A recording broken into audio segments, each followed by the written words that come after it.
L'écriture a toujours été ma passion, la raison même d'exister, à mes yeux. Mais c'est vraiment difficile de percer dans ce milieu. C'est pourquoi j'avais opté pour de l'auto-édition. C'était simple, je décidais moi-même de la cadence à laquelle je devais sortir des livres, et je touchais presque l'intégralité du prix. Le seul vrai problème, c'était le manque de visibilité. Je n'arrivais pas à faire une publicité correcte pour mes livres. Donc, évidemment, je peinais à les vendre, malgré de très bons retours de mes rares lecteurs. La meilleure solution que j'avais trouvée pour mon budget, c'était le bouche à oreille, mais ce n'était pas suffisant. Bien sûr, j'avais eu des propositions d'édition. Des maisons qui demandaient de payer des frais de 2000 € pour publier mes livres. Autant dire de belles arnaques. J'en venais à manquer d'inspiration tant tout ceci me tracassait. Je n'avais pas écrit pendant bien 2 mois lorsque j'ai vu une publicité sur Internet. Correction, relecture, publication et distribution sans perdre un centime sur le prix de votre livre. Faites confiance aux éditions Plume de Sang. La promesse semblait trop belle pour être vraie. Je savais parfaitement que pour une publication en maison d'édition, un auteur ne gagnait qu'environ 5% sur ses ventes. Et encore. Le reste devait se partager entre l'édition, le correcteur, les relecteurs, l'impression, la publicité, les possibles illustrateurs et tellement d'autres services. Même en étant auto-édité, je ne gagnais pas la totalité.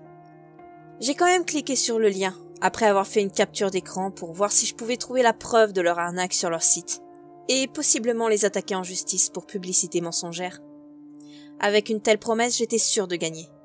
Seulement, leur site allait totalement dans ce sens. Il n'y avait pas de petite ligne en bas pour assurer le contraire. Ça me paraissait vraiment trop facile. Comment une maison d'édition pourrait-elle publier gratuitement des auteurs sans toucher le moindre pourcentage ?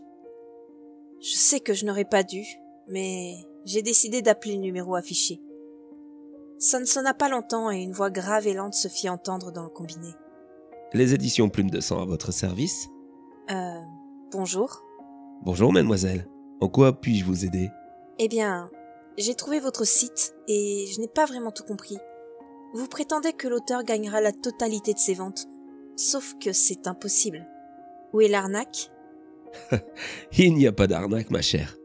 Une âme heureuse est tout ce que nous voulons en échange. Je vous demande pardon ? Vous serez heureuse de devenir connue grâce à vos écrits, non ? Eh bien, oui. C'est tout ce que nous voulons. Ça ne peut pas être aussi simple. Comment pouvez-vous payer les correcteurs, les illustrateurs, l'imprimeur ? Ce projet est ambitieux, mais plaît à beaucoup de monde. Voyez-nous plus comme une association que comme une vraie entreprise. Toutes ces personnes sont bénévoles dans un sens. Notre but est de revaloriser la littérature dans un monde où malheureusement cette dernière est bien malmenée. Je ne peux pas vous contredire sur ce point. Alors, vous êtes intéressé ? Bien sûr, l'offre était alléchante, mais je restais sceptique. Comment je pouvais tomber dans un piège aussi facile ?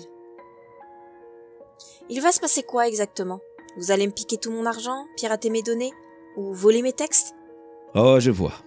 Vous avez déjà eu affaire à ce genre d'arnaque, pas vrai ? Je ne peux pas vous en vouloir. Nous avons cependant une manière de faire bien stricte qui prouve que nous ne faisons rien de tel. Que diriez-vous de faire un test sans contrat ? Pour essayer. Proposez-nous un texte qui ne compte pas trop pour vous. Et vous verrez, il deviendra un best-seller en moins d'1 mois. 1 mois ? Désolée, mais j'y crois encore moins.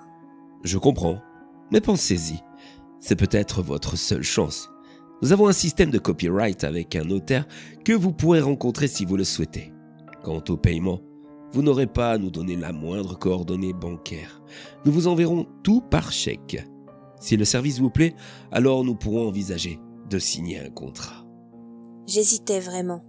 J'avais très envie de tenter ma chance avec eux. Mais en même temps, ma conscience me hurlait de ne pas le faire. J'avais bien un livre que je n'aimais pas beaucoup. Il faisait partie des premiers que j'avais écrits et je n'avais jamais eu la motivation pour l'améliorer. Je le trouvais fade et je n'arrivais pas à trouver comment le rendre meilleur.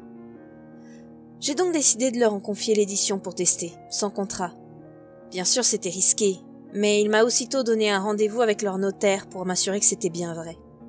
Quand j'ai rencontré cet homme, il était très professionnel et me cita même quelques noms d'auteurs très connus qui avaient apparemment fait affaire avec cette maison d'édition. Cela me rassura un peu. L'inspiration me revint soudainement. Je pensais que le stress de la situation allait me bloquer encore plus, mais non. Je me suis mise à écrire sans m'arrêter pendant 3 jours, jusqu'à ce que la faim et la fatigue me forcent à quitter mon ordinateur. Après avoir mangé puis dormi pendant presque 2 jours entiers, je fus réveillée par la sonnerie répétitive de mon téléphone.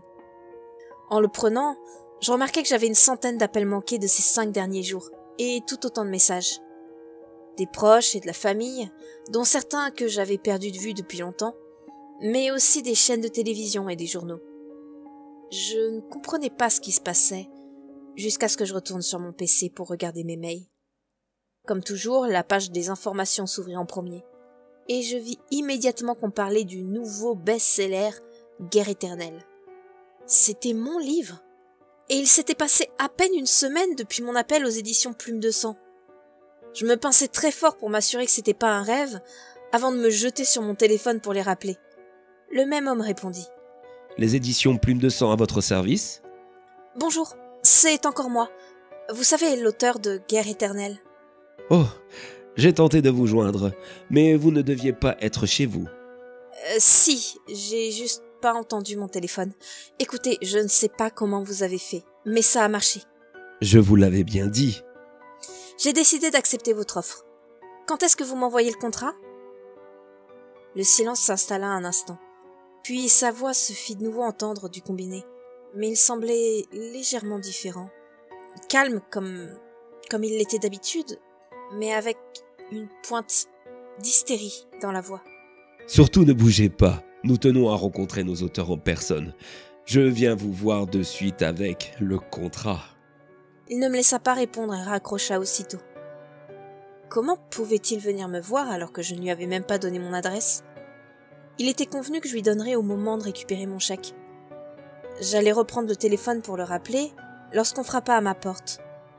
Vu le nombre de messages et appels manqués que j'avais dans mon téléphone, je m'attendais à n'importe qui. Et ce fut un homme que je ne connaissais pas, grand et mince, portant un costume élégant et les cheveux tirés en arrière. C'est uniquement lorsqu'il parla que je le reconnus. J'ai fait aussi vite que possible. Heureusement, mon agence n'est pas très loin. Attendez, vous saviez où je vivais depuis le début?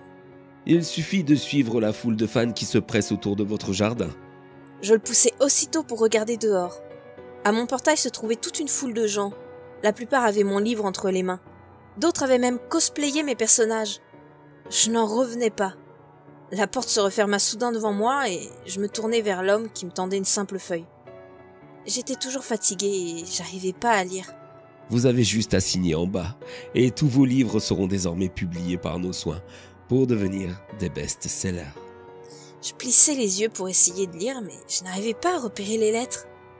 Il me tendit un stylo et je le pris sans hésiter, mais ma main s'arrêta à quelques centimètres de la feuille. J'étais prise d'un doute. Son sourire était dérangeant. Sa simple présence était dérangeante. Et je n'arrivais pas à lire cette feuille. Allons, vous ne voulez donc plus écrire? Je me mordis les lèvres. Bien sûr que si. C'était tout ce que je voulais. J'ai finalement posé la pointe du stylo et signé la feuille. Et c'est seulement alors que je traçais le dernier trait que l'écriture redevint nette. Il était écrit que tous mes écrits seraient désormais les meilleurs livres au monde, en échange de mon âme. Lorsque j'ai relevé la tête, je vis que des cornes étaient apparues sur celle de l'homme. Ses dents étaient pointues et sa langue fourchue. Eh bien, ce n'était pas si difficile. Vous vouliez écrire, et c'est maintenant tout ce que vous allez faire. Écrire est uniquement écrire. Vous en avez eu un petit aperçu. Vous n'allez pas tenir longtemps de cette manière, bien sûr. Mais n'est-ce pas là le prix à payer pour la gloire?